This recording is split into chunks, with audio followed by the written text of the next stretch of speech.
Share market versus stock market. What's the difference? Now imagine a pizza. A pizza is like a company. Now imagine a slice of that pizza. A slice of that big pizza is like a share of that company. So if you own a slice of the pizza, you own a tiny part of the whole pizza, right? Similarly, if you own a share of a company, you own a tiny part of the whole company. Now imagine you have different types of pizza. For example, cheese burst pizza, which is a company named a mushroom pizza, which is equal to a company named B, and you have a chicken pizza, which is equal to a company named C.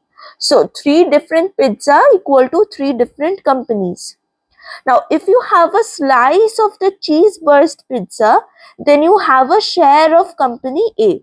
If you have a slice of the mushroom pizza, you have a share of the company B. And similarly, if you have a slice of the chicken pizza, then you have a share of the company C. Now, if you have many slices but from different pizzas, then you have a stock of pizzas, right? Similarly, if you have many shares from different companies, then you have a stock of shares. Okay, share is an individual unit you have from one company, and stock is many shares that you have from many different companies. So in summary, imagine a pizza, alright? A share is like having a slice of that pizza. If you own one share, you own a tiny part of the whole pizza, which is the company.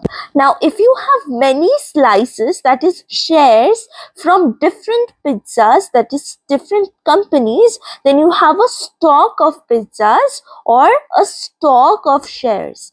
So a share is like one slice and a stock is like a bunch of slices from different pizzas.